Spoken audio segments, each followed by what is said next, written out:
Today I went to the junkyard and saw this, brought it home for €5. It's a Sharp Japanese AM/FM receiver, and it has tape and phono inputs at the back. Yeah, it's for the price they asked. I thought, why not? It has these crappy slider controls that I don't like. Treble, bass, volume, balance. This is stereo. And we got here AFC on and off. The power switch is really cool. You pull to turn it on. Cabinet is plywood, so it's not particle board, it's actual plywood. And got your antenna input, DIN sockets for tape and phono inputs. Our speaker socket's really weird.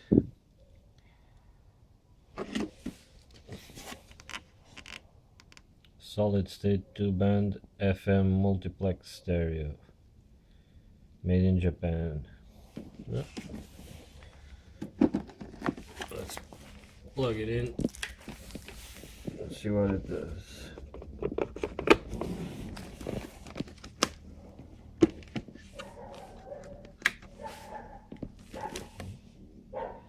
The dial lights up. Need to connect some speakers and see if it produces any sound, but at least it does something. Next thing I bought for another €5 was this. At first I thought it was a mini TV, so I bought it, but it actually, what it is a wireless video receiver for a surveillance system. It has this little antenna, and it has a matching transmitter, so it transmits composite video into this and displays it on the screen. On the back we have audio and video output, not an input, it's an output, so you can use this just as a receiver, and then you can connect it to a big monitor.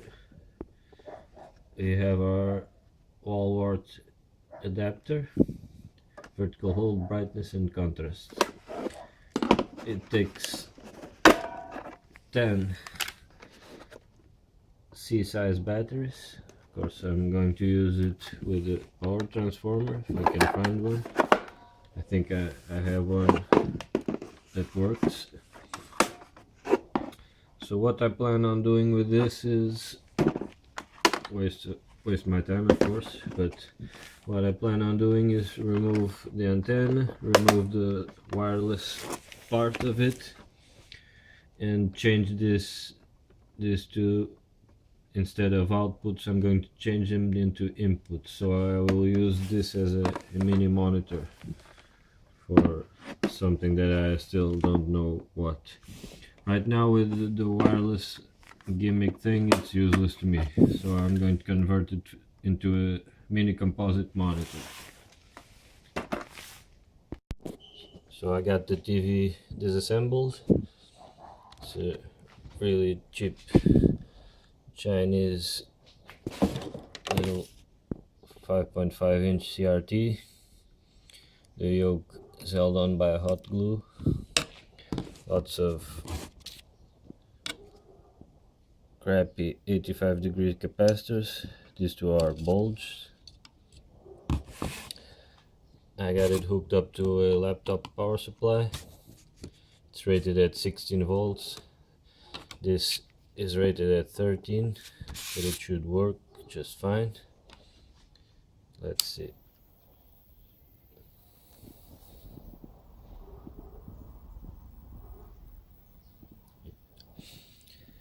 We actually have snow on the screen.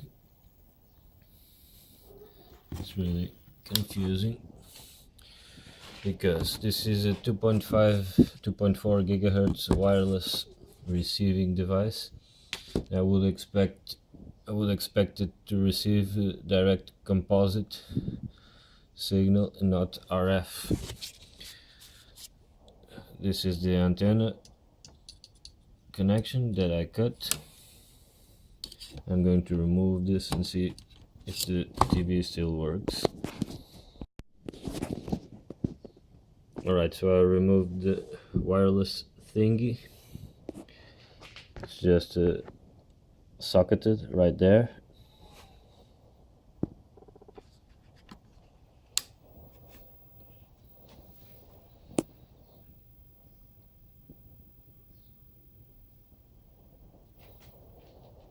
Okay, it works. We have a blank screen now. That's nice. So this CD 1379, this is the time base in a package. It's the vertical and horizontal sweep integrated circuit. We got there one discrete transistor here. This is probably the horizontal output. Got two more transistors over here, so one of these small transistors must be the video amplifier. What we might want to do is check the pinout for the CRT, follow the cathode wire, and it will connect probably to one of these transistors, and we could tap into there and inject composite video there. That might work or might not, depending on where this thing gets the sync pulses from. So we got there a multimedia chip. This is for the audio. I already looked at the datasheet for this. This is for the audio. It's an audio amplifier chip that provides volume control. I really don't know why would they use this, because this thing has an actual physical potentiometer. I would expect them to use this thing if it had push buttons for plus and minus volume. It's really weird choice. So let me think about this for a while. Okay, so this guy right here, I looked the datasheet for that, and it's an IF amplifier and video detector. So it's really what I was looking for.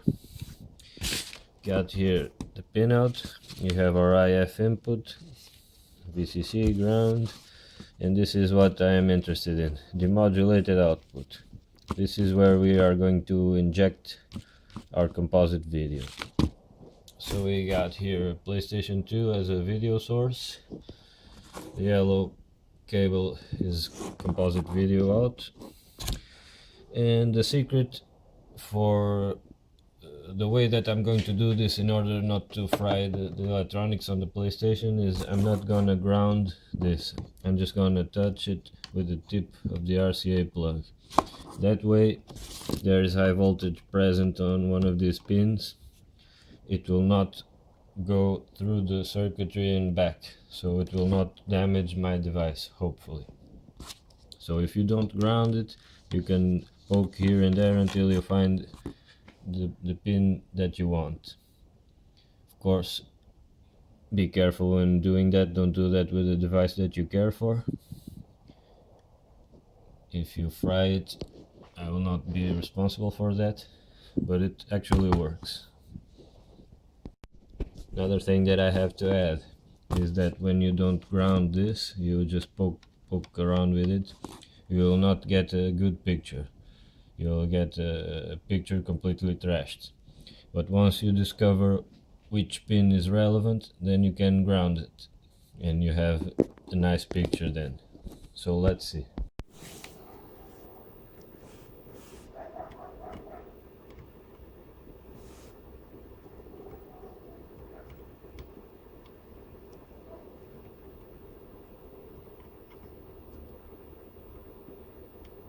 Doesn't seem to work. Let's try here on these pins. Oh, there we go. There's our picture. Let me get a ground clip. I got the ground clip connected to the audio jack, which is the same ground as the video. Let's touch it. There you go. It's a bit distorted and tilted. I'm going to replace those two bulgy capacitors and play a little bit with the potentiometers on the board, and let's see what type of result we can get. Okay, so at first it seemed that the video level was too high and it was overloading the amplification transistor or whatever it's used to put the video on the CRT anode.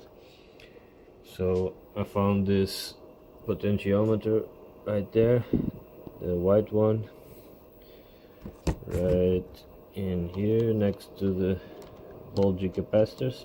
So I rotated it to the minimum, and now we have a semi-decent picture. Still a little bit tilted, some streaking around the subtitles, but it's watchable. I still want to tweak it a little bit further. This guy right there, this one is for the horizontal frequency. Those two I don't remember. I'm going to replace these bulgy caps.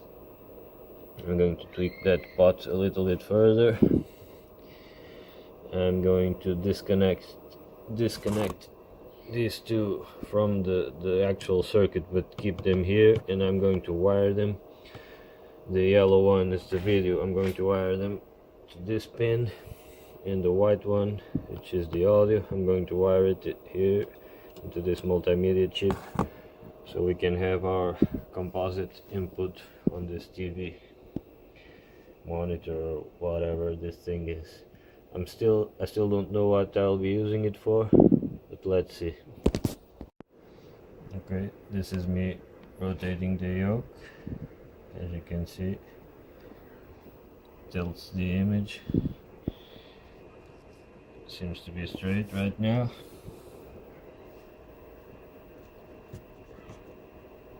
Potentiometers are shot. Let's spray them with contact cleaner.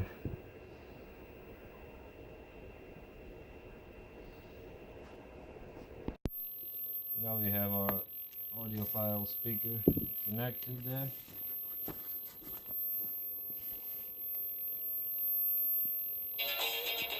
And we found a point of input to the audio.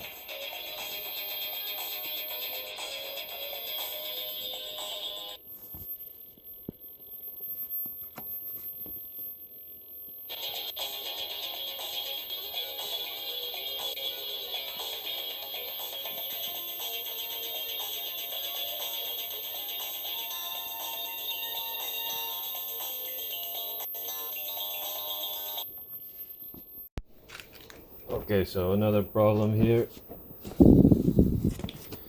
If I have the speaker connected and I inject video, the video works fine, but there's video leaking into the audio. As you can hear, you hear this kind of interference noise, and it gets worse. If we have more white content, it gets worse. So this is kind of going into overload. So what I have here, got here a resistor, my clip lead. I randomly picked this resistor. See if I can zoom in. Maybe not. Well, this is a 59K resistor, and check this out.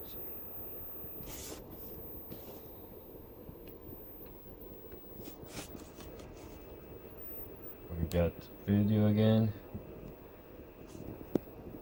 and no leakage to the audio whatsoever. So let's see if I can put my phone here.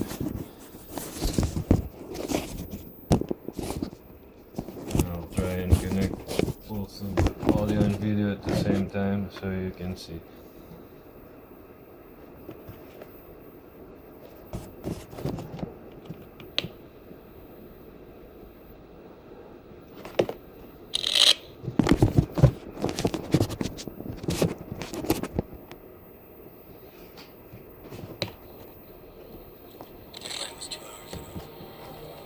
shows up by then, the ravine is probably... So you get the point.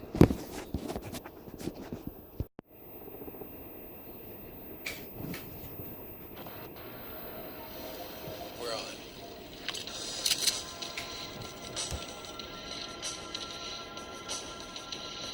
Maybe I need to put a lower value resistor because contrast is really low. I need to play around with the value of this, see if I can get a nicer picture.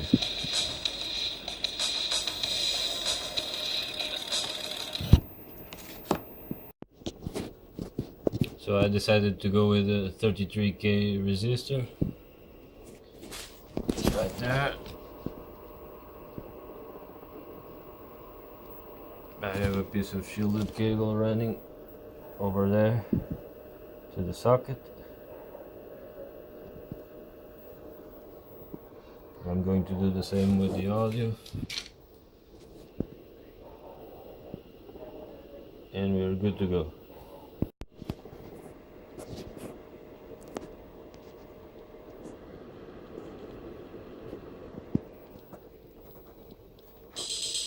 Audio and video are both connected. The audio wire runs to the bottom of the board, connecting to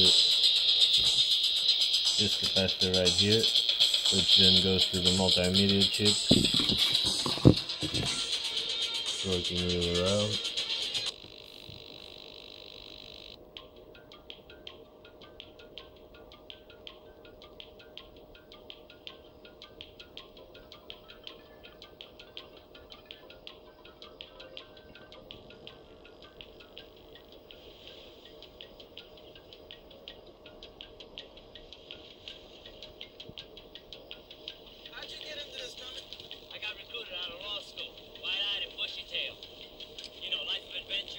Still has a little bit of buzzing on white content. Maybe I should go with a 47K resistor. Maybe I'll leave it like it is.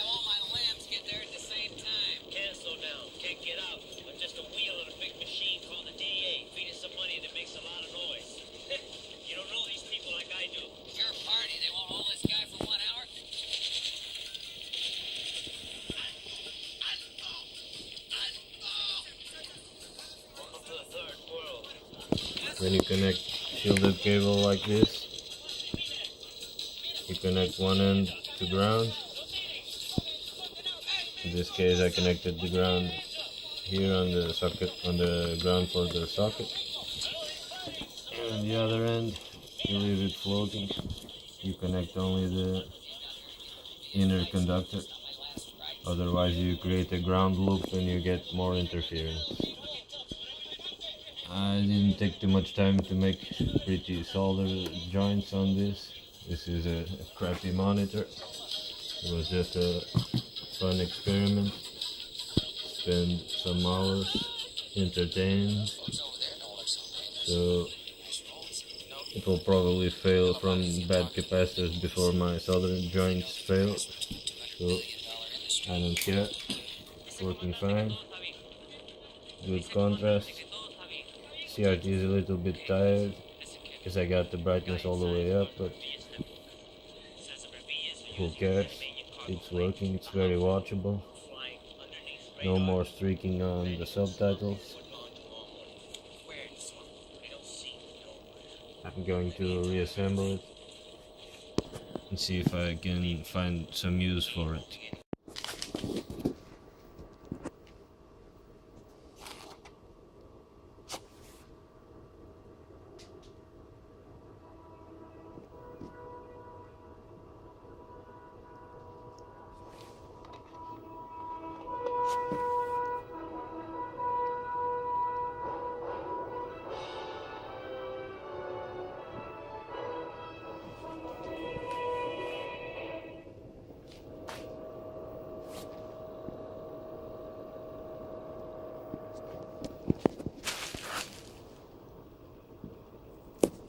Working fine, as you can see.